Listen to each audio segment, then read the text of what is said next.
Buenas, señora presidenta. Buenas, señorías. Lo de siempre. ¿Cuál es la principal preocupación de la gente de nuestro país? Pues el empleo, el paro y la precariedad en sus múltiples variantes. Así nos lo recuerdan mes a mes en el CIS y en cualquier calle. ¿Cuál es la verdadera desgracia oculta detrás de los contratos temporales, de los contratos a tiempo parcial, de la sobrecualificación, o sea, de no trabajar de lo que estudiaste, de las horas de más que no se pagan y de la insoportable brecha entre hombres y mujeres? ¿Cuál es? Pues los salarios. Los salarios son la clave de todo. La gente trabajadora cada vez cobramos menos, cada vez podemos hacer menos cosas con el sueldo que cobramos y, por lo tanto, cada vez vivimos peor. Y el problema no está en que no haya, el problema está en el reparto. Nunca hemos tenido un PIB tan grande, 1,1 billones de euros, billones con B de Bárcena, por ejemplo, 1,1 billones de euros es el PIB de nuestro país. O sea, nunca habíamos generado tanta riqueza como país y nunca nos había tocado tampoco a los trabajadores de ese reparto desde que hay registro. En 2009 los salarios llegaron a ser el 50,9% del PIB, o sea, más de la mitad de la riqueza del país. Ahora vamos por el 47,2% y bajando. En definitiva, cada vez la tarta, la riqueza, cada vez es más grande y a los que la cocinamos con nuestras propias manos, pues cada vez nos toca un cachito más pequeño. Nosotros lo tuvimos claro desde el minuto uno. La primera proposición de ley que presentamos, la primera de todas, allá por el 2016, fue la subida del salario mínimo interprofesional. Y el tiempo y el propio Gobierno nos dio la razón. Aunque desgraciadamente en estos 2 añitos también hemos aprendido que de nada vale tener la razón si no tienes el poder, que con razones ni se llenan neveras ni se pagan facturas. En la memoria publicada por este Gobierno, por el propio Gobierno, el pasado diciembre, figuran los siguientes impactos de subir el salario mínimo interprofesional, que voy a leer literalmente lo que escribió el Gobierno en diciembre. ¿A quién afectaría? El impacto de la subida es mayor para mujeres, extranjeros y jóvenes. Los no cualificados tienen 4 veces más probabilidad de cobrar el salario mínimo interprofesional.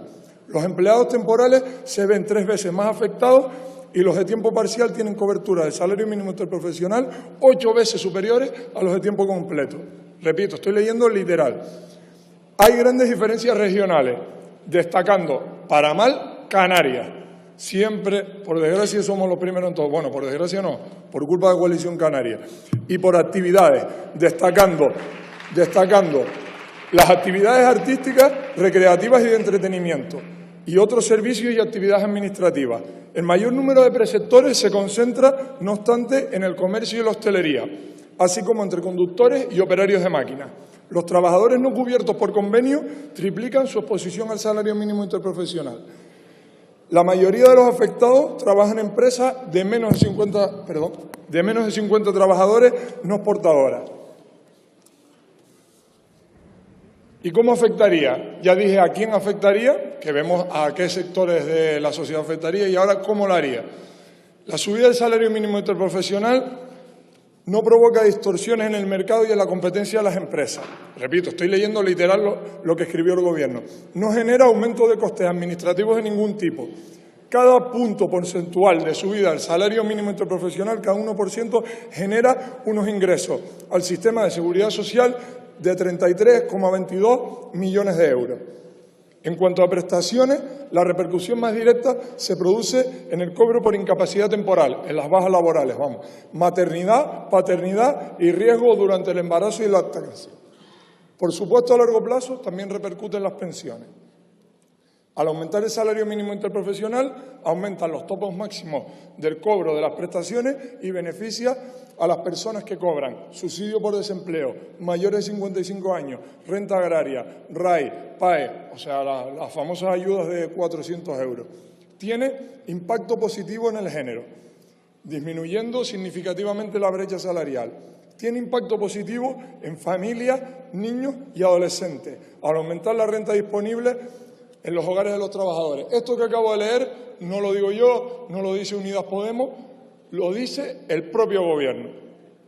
Tras leer y conocer todo esto, en la boca del propio Gobierno la pregunta es, bueno, ¿y qué pasó con la ley de Unidas Podemos que fue votada por la mayoría de este Congreso y que fijaba el salario mínimo interprofesional en 800 euros para 2018 y en 950 para 2020? ¿Dónde está? Pues está bloqueada. Está bloqueada en el trámite de enmiendas por el Partido Popular y por Ciudadanos. Todas las semanas se reúnen y deciden ampliar una semana más el plazo de enmiendas. Desde el 23 de septiembre del 2016, para leerse 4 páginas y hacer enmiendas. 4 páginas. Esto es, repito, septiembre de 2016. Esto. Para leerse todo esto, se ve que han necesitado más de 1 año y medio. Esto solo puede tener 2 explicaciones, a cada cual más grave.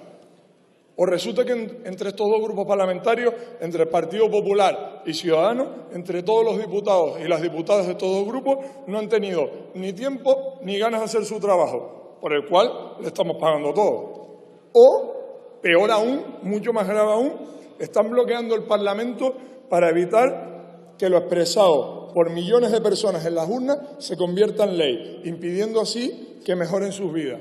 Desde aquí, nuestro grupo solo tenemos que decirle algo bien claro. Quítenle los grilletes a la democracia. Dejen trabajar al Parlamento y desbloqueen las medidas que pueden mejorar la vida de la gente, que es que para eso les pagan, ¿eh?